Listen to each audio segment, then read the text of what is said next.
Bem, mas estamos tocando bem e o Instituto vai seguir trilhando um caminho, por bem dizer, mais modesto, mais apoiado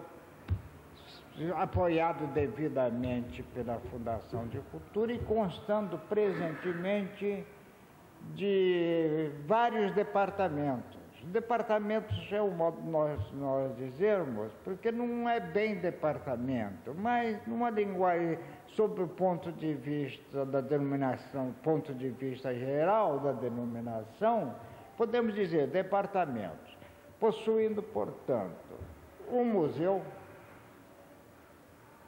doado na maior parte pelo Dr. Gabriel Vandoni Barros, que vão ter a oportunidade de conhecer daqui a instantes, e de uma biblioteca que conservou o seu nome e se denomina Biblioteca Pública Estadual Gabriel Vandoni de Barros.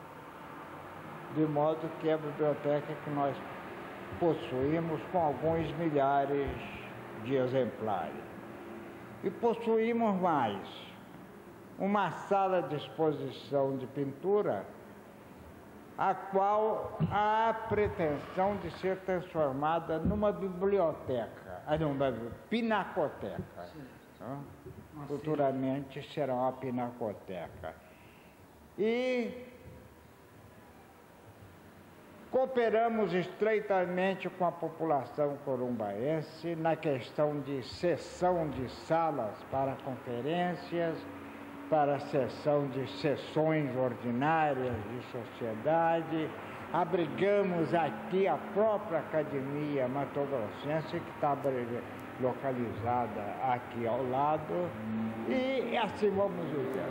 A nossa situação presente é esta, e os meus ilustres visitantes vão apurar, na verdade, essas minhas declarações, tomando contato direto tanto com com o museu como com a biblioteca. De modo que eu os convido a corrermos as nossas dependências. Muito obrigado, então. Então vamos agora... eu quero terminar mais uma vez agradecendo ao Dr. Cássio Leite de Barros essa magnanimidade dele para com a minha pessoa, escolhendo logo eu para diretor-presidente da biblioteca para o Instituto Luiz de Albuquerque, quando aqui em Corumbá sobravam pessoas com muito mais competência do que eu. Eu já disse que acertei bastante, né? Eu já disse que andei muito certo, né? Olha, uma pergunta que a Rita e eu, enfim, gostaríamos de fazer ao senhor é: o que o senhor acha, o que o senhor considera que seria o ideal que acontecesse com o Instituto com relação ao trabalho que deveria ser desenvolvido no Instituto? Em parte ele já o é, mas de que forma poderia extrapolar esse trabalho para uma forma ideal de desenvolvimento de atividades com relação às atividades do Instituto e com relação ao próprio prédio do Instituto, o estado dele hoje, que realmente, como prédio também, a gente já deu para perceber, só numa primeira vista de olhos, que a gente pode considerar realmente um patrimônio para Corumbá. Presentemente, nós já temos o nosso programa traçado. A melhoria do prédio, da situação do prédio, que é um prédio velho, um pouco estragado, pode ver pelas condições do assoalho, lamentando o acidente que sofreu dos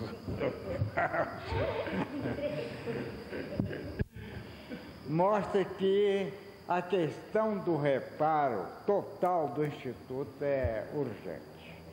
Então, pior ainda que o assoalho é a questão do telhado. Nós temos goteira que, na ocasião das chuvas copiosas, nós vivemos quase ao tempo. Não temos nem cobertura e lugar onde ficarmos devidamente abrigados. De modo que isso clama por uma intervenção urgente. Primeiro, a cobertura do prédio. Segundo, o conserto das paredes, do assoalho, do reboco que está caindo lá de fora, como poderão constatar. Os trincos das janelas, olha como nós fechamos essa janela, pode ver ali pela qualidade do trinco, que está até improvisado. E muita coisa a mais, questão de morcegos, que já fizeram morada aqui, mas já temos não matar o morcego, porque ele é questão daquele ciclo de utilidade entre o próprio morcego e a sociedade. Ele está nesse ciclo, porque aqui não é o morcego que transmite a raiva dos bovinos, é o morcego frugívoro, é o morcego insetívoro, de modo que apenas nós devemos espantá-los para outros lugares. Esse é o grande problema inicial.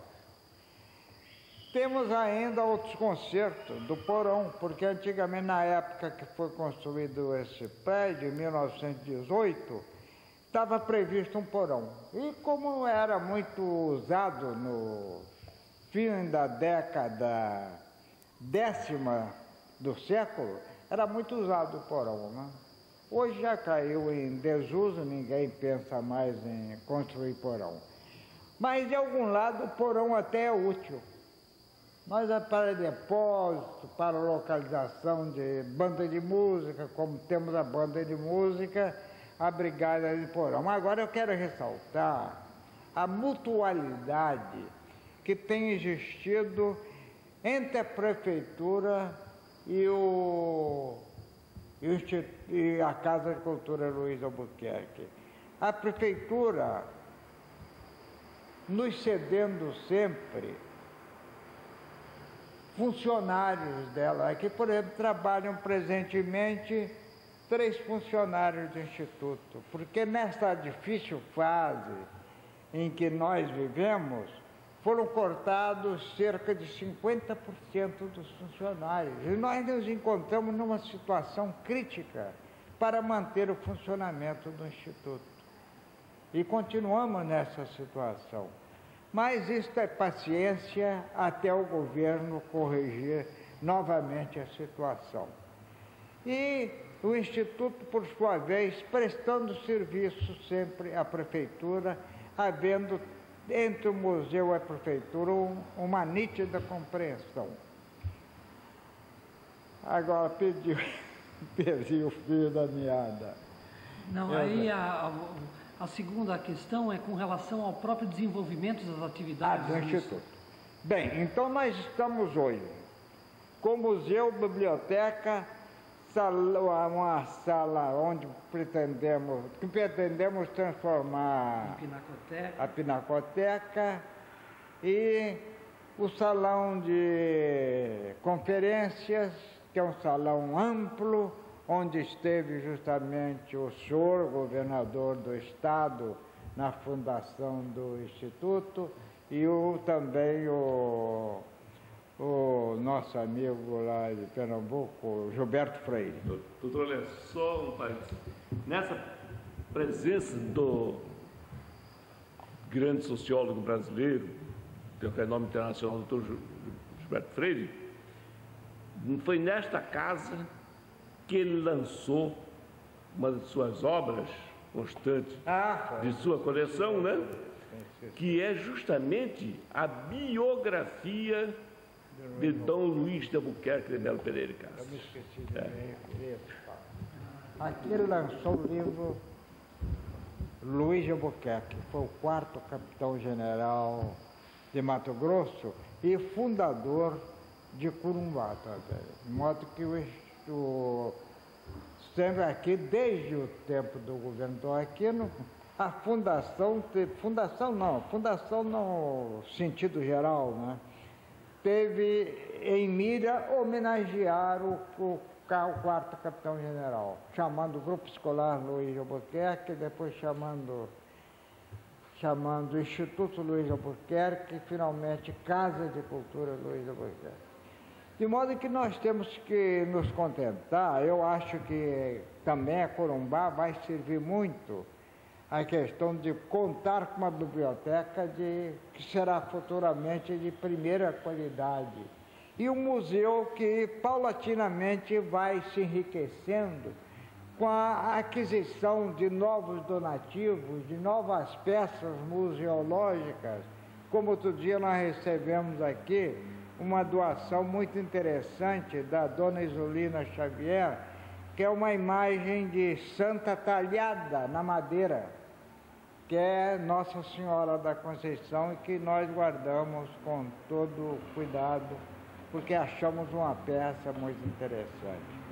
E assim, penso que regredir, falar outra vez em Instituto Luiz Albuquerque, na amplitude daquele que o governador Cássio Leite de Barros fundou, com proposição do Gilberto Freire, eu acho um tanto difícil. No entanto, é questão de estudo posterior. Eu, daqui a 2 meses, justamente, vou completar 80 anos. Quer dizer, eu estou no fim da vida, eu não sei mais o que vai acontecer, de modo que eu tenho certeza que, se tal acontecer, não será para os meus tempos. De modo que eu... Quem sabe, talvez sim. Eu vivi um século, acho que é meio difícil, né? Por que não? E até lá eu já estarei justamente ensarilhando armas. Não sabe o que é ensarilhar em linguagem militar? Ensarilhar armas para todo mundo repousar. E, a não ser que o Cássio tenha outra opinião, e que eu gostaria, se ele tivesse para expor, porque outro dia me falaram, eu ouvi de um dos candidatos a prefeito, aqui de Corumbá para o próximo período, que a Fundação de Cultura devia ser transformada em fundação. Fundação é uma série de vantagens grandes, porque tem uma vida autônoma, né? Coisa que nós não conseguimos ter. Nós estamos subordinados a várias entidades do estado de Mato Grosso do Sul. Esse que eu acho que eu tinha que expor. E se quiser fazer alguma pergunta, eu estou pronto a responder.